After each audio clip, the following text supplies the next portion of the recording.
Hello बच्चों, कैसे हैं आप सब। आशा करती हूँ आप सब अच्छे होंगे। बच्चों, आज मैं आपके लिए एक नया पाठ लाई हूँ, पंच परमेश्वर।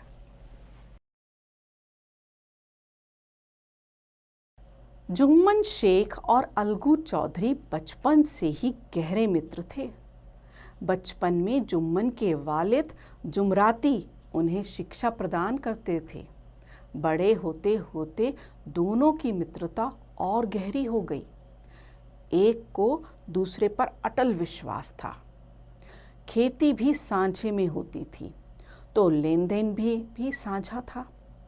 जब कभी जुम्मन मियाँ हज करने जाते तो अपना घर अलगू को सौंप जाते थे, और जब कभी अलगू बाहर जाते तो जुम्मन के भरोसे अपना घर छोड़ जाते। जुम्मन मियाँ की एक बूढ़ी खाला थी। जुम्मन ही उनका एकमात्र निकट संबंधी था। उनके नाम जो थोड़ी सी जायदाद थी, जुम्मन ने बड़े बड़े वादे करके अपने नाम लिखवा ली थी। जब तक जायदाद की रजिस्ट्री नहीं हुई थी, तब तक जुम्मन और उसकी बीवी दिन रात खाला की सेवा में हाजिर रहते थे। खाला की खूब खातिरदारी करते। रोज नए नए स्वादिष्ट व्यंजन खिलाए जाते, परंतु रजिस्ट्री पर सरकारी मुहर लगते ही खातिरदारी पर भी मुहर लग गई। जुम्मन की बीवी करीमन तो खाला को रोटी देने में भी परेशान करने लगी। रोटी से ज्यादा ताने सुनाती। जुम्मन भी निठुर हो गए थे। बेचारी खाला ने कुछ दिन तक सब कुछ सहा, पर जब बात सिर से ऊपर जाने लगी तब उन्होंने जुम्मन से शिकायत की। पर जुम्मन शेख भला बीवी के खिलाफ कैसे जाते। कुछ दिन तक सब कुछ ऐसा ही चलता रहा। अंत में एक दिन खाला ने कहा, बेटा जुम्मन, अब तुम्हारी और मेरी निभनी मुश्किल है। तुम मुझे रुपए दे दिया करो, मैं अलग बनाकर खा लूंगी। यह बात सुनकर जुम्मन आग बबूला हो गया और बड़ी धृष्टता के साथ बोला, रुपए क्या पेड़ पर उगते हैं। यह जवाब सुनकर खाला बिगड़ गई। उन्होंने पंचायत करने की धमकी दी तो जुम्मन ने भी पंचायत करने की बात पर हामी भर दी। निश्चित दिन पेड़ के नीचे पंचायत बैठी। पूरा गांव इकट्ठा हो गया। जुम्मन ने पहले से ही सारा प्रबंध कर रखा था। बूढ़ी खाला ने पंचों से विनती करते हुए कहा, हे पंचों, आज से 3 साल पहले मैंने अपनी सारी जायदाद अपने भांजे जुम्मन के नाम लिख दी थी, और जुम्मन ने मुझे रोटी कपड़ा देना कबूल किया था। परंतु जायदाद अपने नाम होते ही जुम्मन ने मुझे सताना शुरू कर दिया। मुझे न पेट की रोटी मिलती है, न तन का कपड़ा। साल भर तो मैंने रो धोकर इसके साथ काटा, पर अब सहा नहीं जाता। मैं बेसहारा हूँ। आप लोग जो राह निकालेंगे उसी पर मैं चलूंगी। मैं पंचों की बात सिर माथे रखूंगी। सरपंच कौन हो, इस बात पर खाला और जुम्मन में बहस हो गई। तब खाला ने जुम्मन को समझाया, बेटा, पंच न तो किसी के दोस्त होते हैं न किसी के दुश्मन। चलो, तुम किसी और पर विश्वास नहीं करते, पर अपने दोस्त अलगू चौधरी को तो मानते हो। मैं उन्हीं को सरपंच मानती हूँ। खाला की बात सुनकर जुम्मन फूले ना समाये, पर मन के भावों को छिपाते हुए बोले, जैसी तुम्हारी इच्छा। अलगू ने सरपंच बनने की हामी भर दी और बोले, जुम्मन शेख, तुम हमारे पुराने दोस्त हो, पर इस समय तुम और खाला दोनों हमारी निगाह में बराबर हो। सरपंच बनकर अलगू चौधरी ने जुम्मन से जिरह शुरू कर दी। बच्चों, इस पंक्ति में एक नया शब्द आया है, जिरह।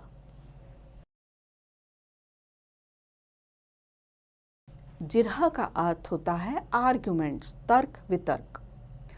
जुम्मन आश्चर्यचकित थे कि अलगू को आखिर क्या हो गया है। अभी तो मुझसे बात कर रहा था और अब मुझसे इतने प्रश्न क्यों पूछ रहा है। जुम्मन शेख यह सब सोच ही रहे थे कि अलगू चौधरी ने फैसला सुनाया। जुम्मन, हम सब पंचों ने इस पूरे मामले पर विचार किया। हम इस निर्णय पर पहुंचे हैं कि खाला जान को तुम माहवार खर्चा दिया करो। यही हम सबका फैसला है। यदि तुमने खर्चा देना नामंजूर किया तो जायदाद की रजिस्ट्री को रद्द समझा जाएगा। एक और पंचों के रूप में अलगू चौधरी का फैसला सुनकर जुम्मन सन्नाटे में आ गए, तो वहीं दूसरी ओर सभी लोग अलगू के निर्णय की प्रशंसा कर रहे थे। जुम्मन को न चाहते हुए भी अलगू के फैसले को मानना पड़ा, परंतु इस फैसले ने उनकी दोस्ती की जड़ हिला दी। जुम्मन को यह फैसला आठों पहर खटकने लगा। अब वह हमेशा अलगू चौधरी से बदला लेने की फिराक में रहते थे। वह चाहते कि उन्हें जल्दी से अलगू से बदला लेने का अवसर मिल जाए। ऐसा अवसर जल्दी ही जुम्मन के हाथ आ ही गया। अलगू चौधरी बटेसर से बैलों की एक बहुत अच्छी जोड़ी खरीद कर लाए थे। दैवयोग से जुम्मन शेख और खाला की पंचायत के 1 महीने बाद ही अलगू का एक बैल मर गया। एक अकेला बैल भला किस काम का। गांव में एक साहूकार भी था, उसका नाम समझू था।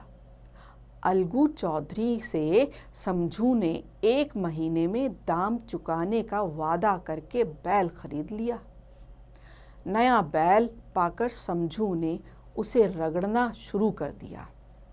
न तो उसे बैल के चारे की फिक्र थी और न पानी की। वह दिन में 3-3, 4-4 खेपे करने लगा। एक दिन की बात है, समझू ने बैल पर दुगना बोझ लाद दिया। बेचारा मूक बैल बोझा लेकर चल दिया, पर वह आधे रास्ते में ही धरती पर गिर पड़ा और ऐसा गिरा कि फिर कभी न उठ सका। दूसरी ओर समझू साहू ने अब तक उस बैल का मूल्य नहीं चुकाया था। इस घटना को कई महीने बीत गए। अलगू जब बैल का दाम मांगते तब साहूआइन झल्ला पड़ते और कहते, मुर्दा बैल दिया था, उस पर जब देखो उसका दाम मांगने चले आते हैं। इस तरह काफ़ी समय बीत जाने पर भी उन्होंने बैल का दाम नहीं चुकाया। गांव के सब लोग भी समझू और अलगू के इस झगड़े से वाकिफ थे। उन्होंने उन दोनों को पंचायत करने की सलाह दी। साहू और अलगू पंचायत का फैसला मानने के लिए तैयार हो गए। समय पर उसी वृक्ष के नीचे पुनः पंचायत बैठी। रामधन बोले, चौधरी बोलो, तुम्हारा सरपंच कौन होगा। अलगू चौधरी ने कहा, समझू साहू ही सरपंच चुन ले। समझू को तो इसी मौके की तलाश थी। समझू खड़े होकर बोला, मैं जुम्मन शेख को सरपंच चुनता हूँ। समझू साहू के मुंह से जुम्मन शेख का नाम सुनकर अलगू का कलेजा धक धक करने लगा। फिर भी उसने जुम्मन को सरपंच बनाना स्वीकार कर लिया। सरपंच का आसन ग्रहण करते ही जुम्मन में स्वयं जिम्मेदारी का भाव पैदा हो गया। उसने सोचा, इस समय मैं न्याय के सर्वोच्च आसन पर बैठा हूँ, इसलिए सत्य से जौ भर भी टलना मेरे लिए अनुचित है। पंचों ने अलूक चौधरी और समझू साहू से सवाल जवाब शुरू किया। बहुत देर तक पंच उन दोनों की बातें सुनते रहे। अंत में जुम्मन शेख ने अपना फैसला सुना दिया।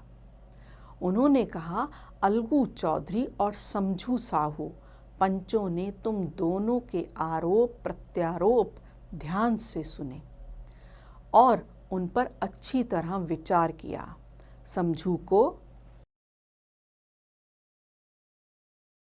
जिस समय अलगू ने अपना बैल बेचा था उस समय उसे कोई बीमारी नहीं थी।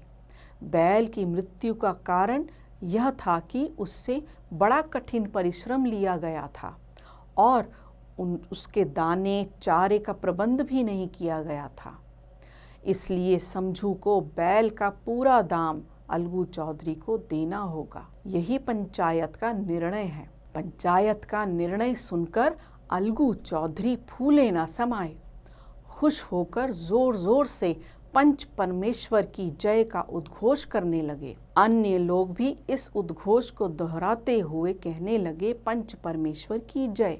कुछ ही देर में जुम्मन शेख सरपंच के आसन से उठकर अलगू चौधरी के गले से लिपट गए। उनकी आंखों से आंसू बह रहे थे। वे सरपंच की जिम्मेदारी को समझ गए थे। इस घटना ने उनकी आंखें खोल दी। आंख से बहते हुए आंसुओं में दोनों के दिल का मैल पूरी तरह धुल गया। मित्रता की मुरझाई हुई लता फिर से हरी हो गई। अलगू चौधरी और जुम्मन शेख पहले की भांति पक्के मित्र बन गए। बच्चों, आशा करती हूँ इस पाठ से आपने शिक्षा ली होगी और यह पाठ आपको अच्छा लगा होगा। आप इसे स्वयं भी पढ़ें और अभ्यास भी करें।